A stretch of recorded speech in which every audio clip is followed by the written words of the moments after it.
Thank you very much. So I'm Dan Daggett with Diversity. We're now part of Solenis.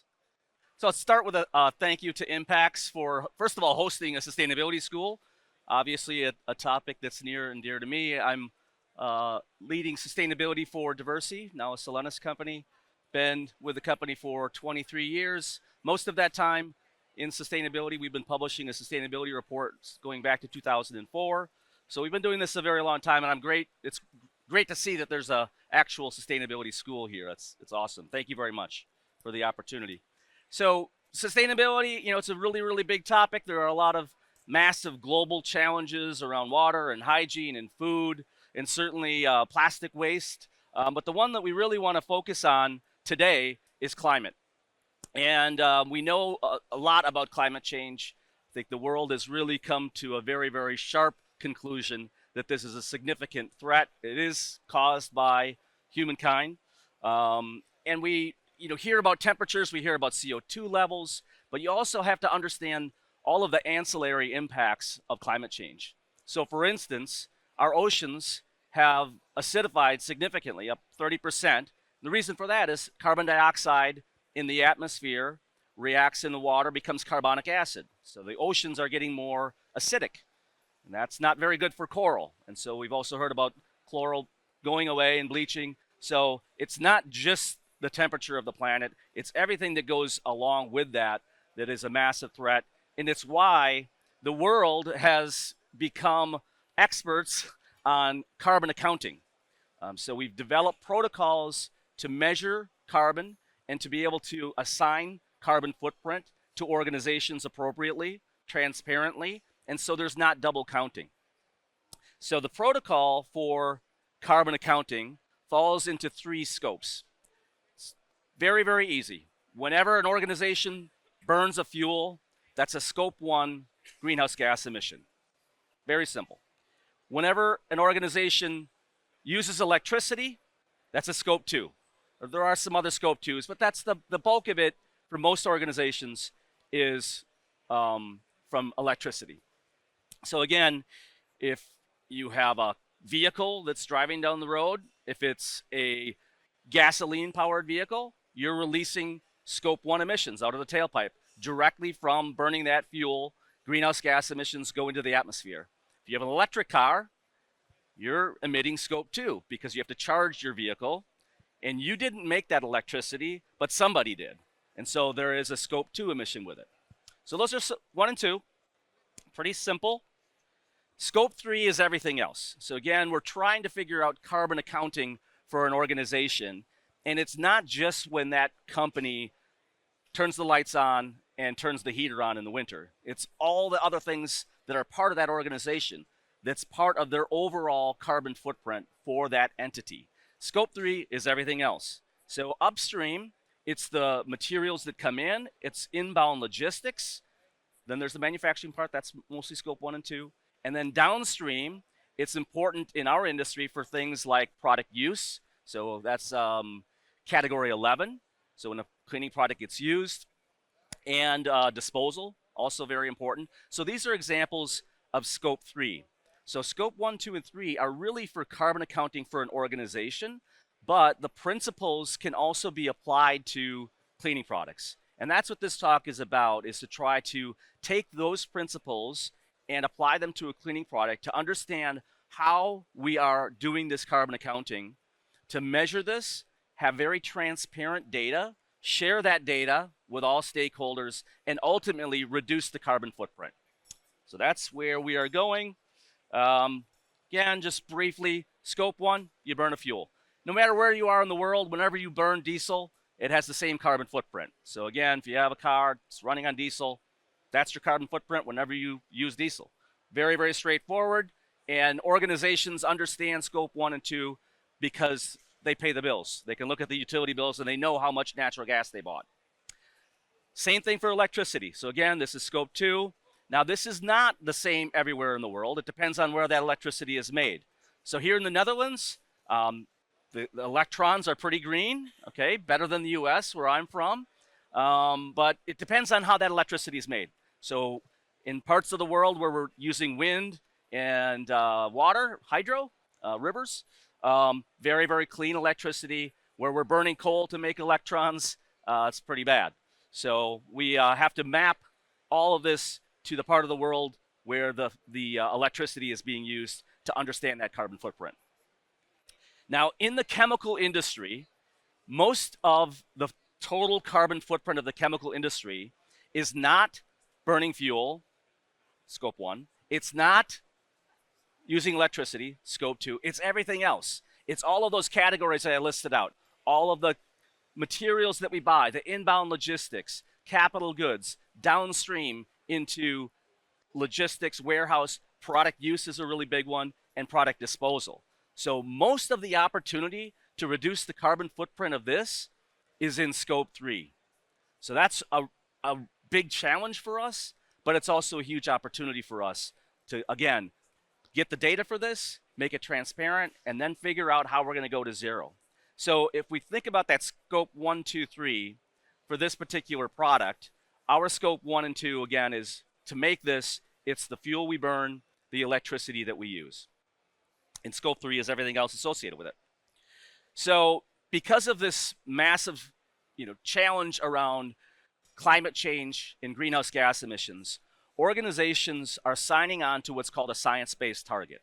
So a science-based target basically says, here's what your organization is, here's the sector that you're a part of, you have a certain amount of carbon that you need to reduce, that you're allocated a certain amount of carbon reduction. That's your science-based target. And the Science-Based Target Initiative is a formal way of recognizing that, signing on. It requires CEO endorsement of that, and committing that we're going to set our science-based target, and committing that we're going to reduce our greenhouse gas emissions so the world doesn't warm up more than 1.5 degrees C. That's a science-based target. So it's that level of commitment. And if you have customers, especially if you have large multinational customers, or if you have customers that care about sustainability, I would encourage you to go to the Science-Based Target Initiative website and do a search for your big customers. See if they're on there. Because if they are on there, they are in the process, or maybe they already have, set their science-based target, which means that they're measuring and reducing scopes 1, 2, and 3. And so they're going to be coming to you as a supplier and saying, what's the carbon footprint of what we buy from you, and how are we going to reduce that? So in order to answer that question, we need to do a life cycle assessment. So that's how we get a product carbon footprint for this, is by looking at the full environmental accounting to get the carbon footprint through an LCA or a life cycle assessment. So a life cycle assessment is everything associated with this product. So it's from the raw materials, each individual step, shipping to a diversity manufacturing site, our manufacturing, so again, scope 1 and scope 2 for diversity, goes to a warehouse, it goes to a customer, it gets used, and then it gets disposed of. That's the full carbon footprint, or LCA, associated with this product. And to do this, every input in each one of these boxes has to be considered. So if this is shipped to a customer in a cardboard box, that cardboard was once a tree. So a tree being sawed down, there was a chainsaw. The chainsaw used gasoline. The gasoline is part of this LCA. It goes in to fell the tree, to make the cardboard, to make the box for this. So it's a true full environmental accounting going back to the cradle where it came from. And so that's what we do when we do LCAs to get product carbon footprint. It's a lot of work. It's very complicated. And I guess the good news is if your organization doesn't have an LCA expert, there are resources for you. I know that this is a lot, but if you just go to the Greenhouse Gas Protocol, or if you come up to me afterwards, I can give you the website. There are places where you can get help to get this type of information. Of course, you can always, if you're a diversity customer, just come to me, and I can give you the information as well. Your supplier should be able to get you that. But it is not easy. Not everyone is doing product carbon footprint in LCA. So a hypothetical product. So if we just think of, let's just take this hypothetical product. Again, a full carbon footprint requires an LCA, cradle to grave. There's all these different steps of that. Okay, now what I want to do is to help you think about like our perspective and then the perspective of a building service contractor and how carbon accounting, scopes 1, 2, 3, get applied to a product like this. So for us, we're the manufacturer, so our scope 1 and scope 2 is there. So again, when we burn fuel to heat our manufacturing plant, when we turn on the lights, that's our scope 1 and scope 2. Now we're on a journey toward net zero to eliminate that. It's going to go away, but everything else is still going to be a part of the overall carbon footprint of this product. So even when we get to zero, there's still going to be the upstream part of this and the downstream part of this. So that is our scope 3. Remember I listed out the scope 3 categories? And so this product is for our customers is scope 3 category 1. So that is this product from cradle to gate.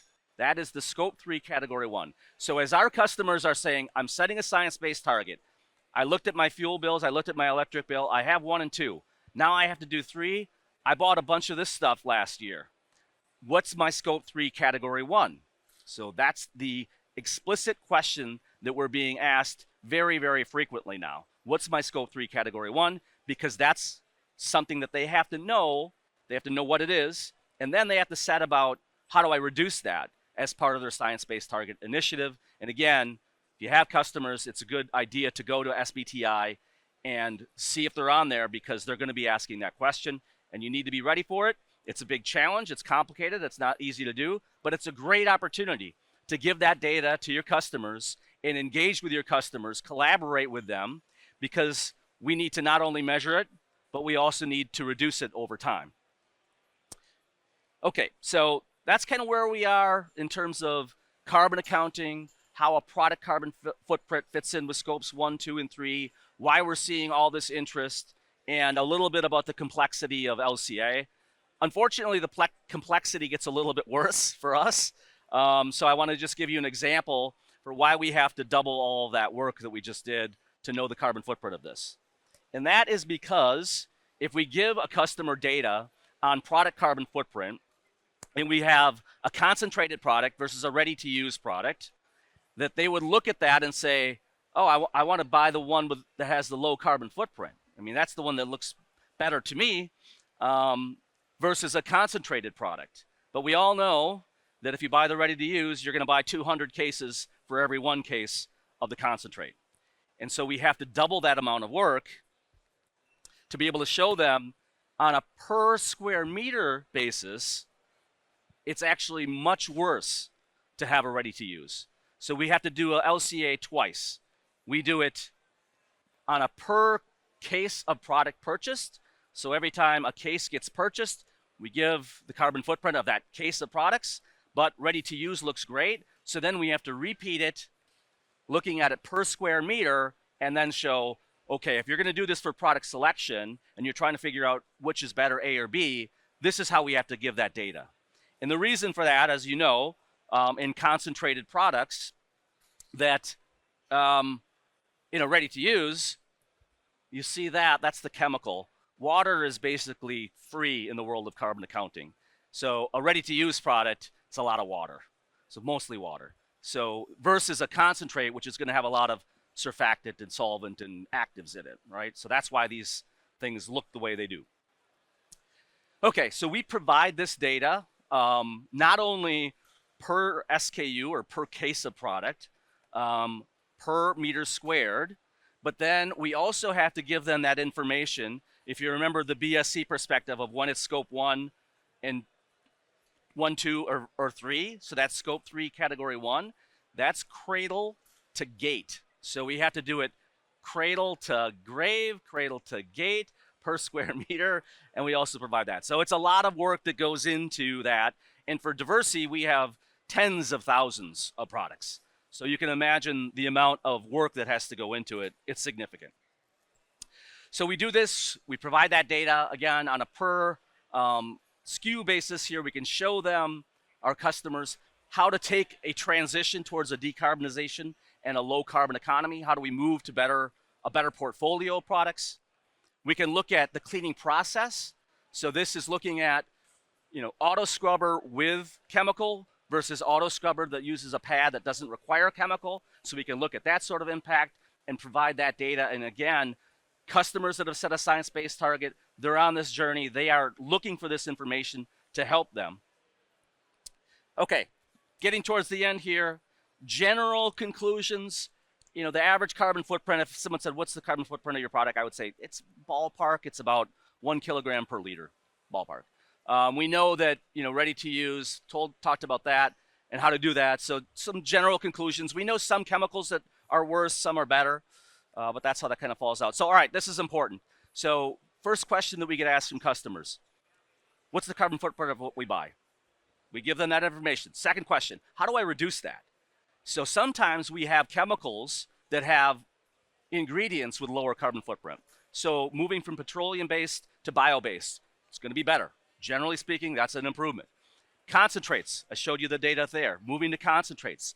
Maximize efficiency. If you have to re-clean something, that doubles the carbon footprint. It's a linear relationship. If you have to do it twice, you just double the carbon footprint.